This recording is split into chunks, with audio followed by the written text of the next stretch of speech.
Yang pertama, saya betul-betul terharu ini ya, ternyuh saya melihat. Yang pertama, ini posko kemenangan Anies di Pasuruan Raya ini membuat kami di DPW Jatim terus terang aja iri. Ya. Saya di Jawa Timur ini persoalan, dan ini persoalan bukan di Jawa Timur tapi di nasional semua. Apa? Orang-orang ini, para pendukung Anies tidak berani muncul, tidak berani speak up seperti Ustaz Najib Setiawan tadi. Pengusaha-pengusaha Pak Bu Agnia di Surabaya itu banyak sekali. Saya datangi, ya, rata-rata jawabannya apa? Kok bisa? Ya, kok bisa? Ada, tadi saya tanya ke teman-teman di sini, orang yang punya properti sebesar ini di Surabaya banyak, Pak. Tetapi saya datang, aku tolong, saya pakai satu properti untuk poskonya Anies. Apa jawabannya? Wis, enten dele onggon tekan di lihat-lihat bonku, tak bayar sewa. Saking apa? Saking takutnya terhadap pressure pada pendukung Anies, termasuk dari sambil oleh Pak Najib, ya. Pressure terhadap Anies dan terhadap partai-partai pendukung dan terhadap siapapun yang diketahui sebagai pendukungnya. Saya barangkali ingin menyampaikan background saya ini, saya wartawan, ya. Saya dulu di Jawa Pos, saya dulu di redaksi, saya di Persatuan Wartawan Indonesia di Pusat, saya anggota Dewan Kehormatan PWI Pusat. Tetapi karena saya memutuskan untuk terjun langsung untuk memimpin DPW Jawa Timur, saya harus mengundurkan diri dari Dewan Kehormatan PWI Pusat. Karena apa? Karena di PWI wartawan tidak diperbolehkan berpolitik secara langsung. Sebenarnya saya bisa aja ngeyel, oh Pak Anies kan belum didaftarkan di KPU, Pak Anies kan belum menjadi calon presiden, tapi tidak. Saya ini betul-betul all out, saya betul-betul tadi seperti disampaikan oleh Pak Najib. Ngomong sekarang itu seperti kata Pak Najib tadi, bisa kita ngomong sama tetangga, bisa ngomong sama teman, bisa ngomong sama saudara-saudara. Tapi jangan lupa juga kita bisa ngomong lewat komunikasi media digital. Karena itu saya punya kanal namanya Tunjuk Poin. Saya di situ sama FNN, ada Herzul Arif, ada Rocky Gerung, ini teman-teman saya. Dan saya diminta untuk punya kanal atau kanal YouTube dengan bahasa Jawa. Supaya apa? Supaya ngaji politik untuk orang-orang rakyat yang di pedesaan, supaya bisa melek politik. Karena itu saya pakai bahasa Jawa. Jadi tiap hari saya malam atau subuh saya bikin konten, langsung kita share.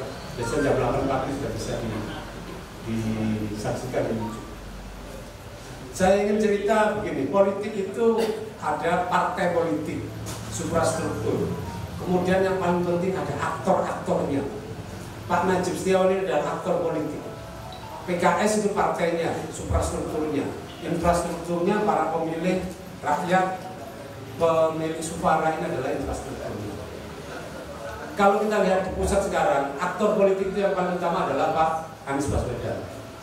Selain Pak Anies Baswedan ada Pak Surya Paloh. Ya, dua orang ini yang sekarang, Pak Surya Paloh itu ketua umum Partai Nasdem, Pak Anies sekarang calon presiden yang diusung oleh Nasdem, PKS dan Demokrat. Sekarang ini banyak pertanyaan. Pak Surya Paloh ini kalau ditekan seperti ini Pak, bayangkan, saya wartawan, saya tahu Metro TV itu sekarang seperti apa. Sekarang banyak wartawan-wartawannya, karyawannya dirumahkan, dirumahkan. Saya kemarin kira-kira persis seminggu yang lalu, hari Sabtu, saya kedatangan sahabat saya dari Metro TV. Dia keliling, kebetulan bawa anak, bawa istrinya. Saya berteman baik dengan dia, mampir ke rumah. Dia cerita bahwa bulan ini dia dirumahkan. Kenapa? Metro TV itu orang kayak saya Jawapos dulu di sini ada promo, hidupnya dari iklan. Iklan itu dari mana? Iklan itu dari iklan pemerintahan, dari pemerintah kabupaten, dari kota. Pak Najib kalau punya anggaran komunikasi biasa dikasih ke wartawan. Itu sekarang di stop semua untuk Metro TV. Sehingga kemudian Metro TV ini mengalami kesulitan keuangan. Makanya banyak sekali wartawannya, karyawannya yang dirumahkan. Jadi ini salah satu contoh saja. Coba bisnisnya Pak Surya Paloh, ya, catering yang di Papua itu, yang di Freeport sudah 20 tahun sekarang dihentikan. Ya, bisnis propertinya Pak Surya Paloh dicegah, bank tidak boleh memberi kredit. Ini contoh-contoh kecil bagaimana pressure terhadap Pak Surya Paloh itu kerasnya, sehingga kemudian banyak orang bertanya, Pak, nanti ini Pak Surya Paloh ini bertahan apa tidak sampai Oktober? Apakah nanti tidak mundur Pak Surya Paloh ini? Kan banyak yang begitu berspekulasi ya. Bapak Ibu, saya ingin berbagi pengalaman di sini, menceritakan siapa Pak Surya Paloh. Memang Pak Surya Paloh ini politisi muda ketika itu, dia masuk di ringnya Cendana. Cendana itu anaknya Pak Harto, ya.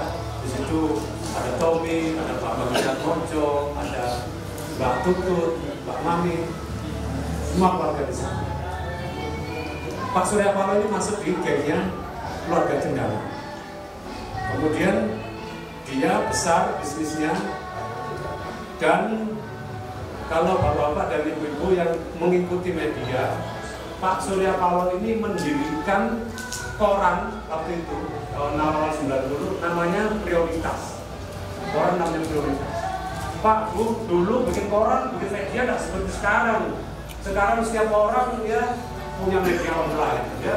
Setiap orang bisa menjadi pemimpin redaksi. Dulu saya, Pak, menjadi pemimpin redaksi Jawapos itu dikarantina di Hotel Indonesia yang di Sukabumi, pinggir laut, 1 bulan. Untuk apa? Untuk pendidikan P4.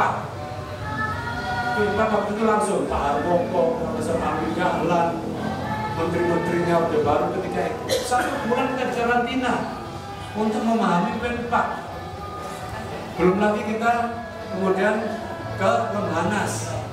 Baru setelah itu kita Departemen Penerangan ketika itu diverifikasi boleh nggak menjadi pemimpin redaksi. Begitu ketatnya waktu itu. Zaman Pak Harto.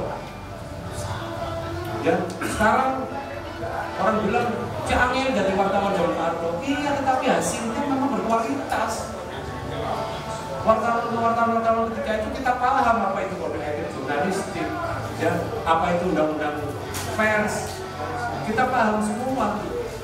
Sekarang mohon maaf, dengan kondisi kita yang begitu bebas, setiap orang bisa mudah punya media, setiap orang mudah menjadi wartawan ataupun redaksi. Akhirnya apa? Berita-berita yang muncul sekarang banyak yang hoax. Oke, saya kembali lagi ke Pak Surya Paloh. Pak Surya Paloh ini mendirikan koran namanya Prioritas.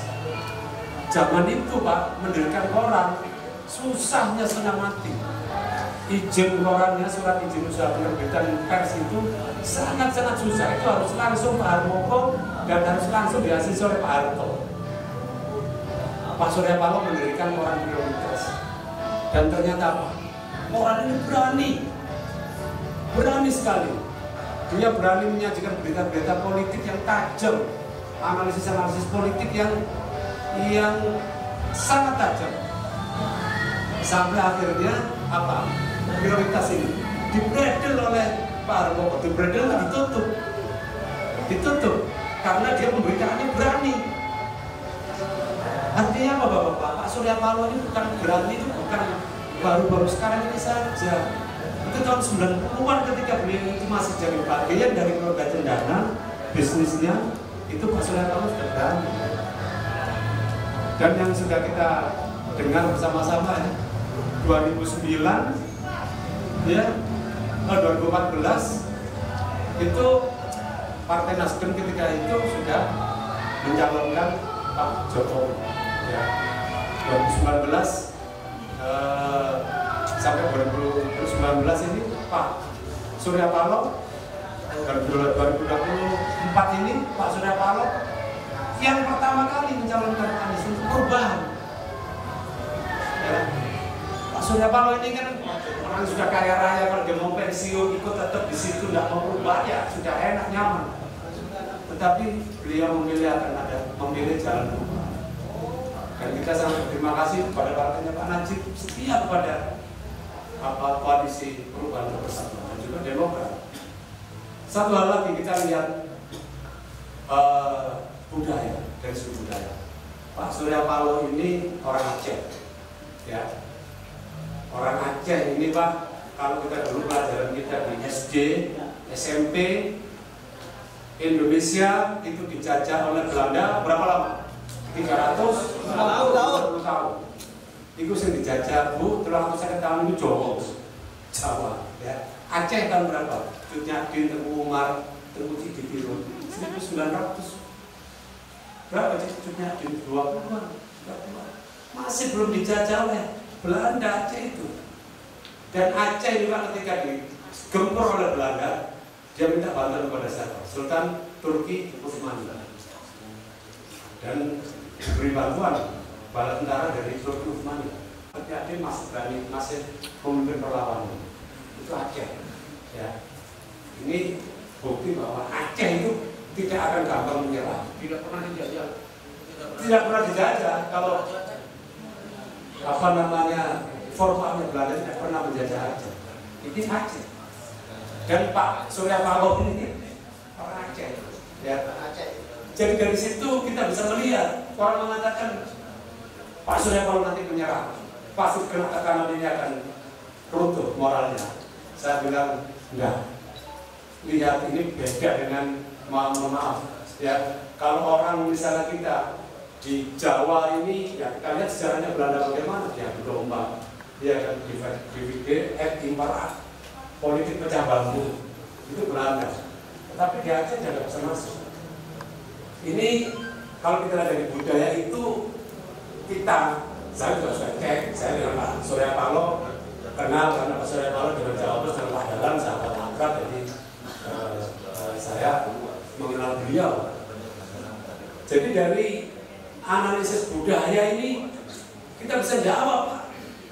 Katanya ini anak orang Aceh Medan ini kalau sudah berani merantau ke Jawa, ya dia taruhannya nyawa. Jadi dari situ Bapak-bapak kita menganalisis aktornya, aktor politik, bukan hanya sekedar dari peristiwa, tapi coba kita lihat aktor politik di balik itu. Jadi saya dari situ saya punya keyakinan Pak Surya Paloh akan terus berjuang.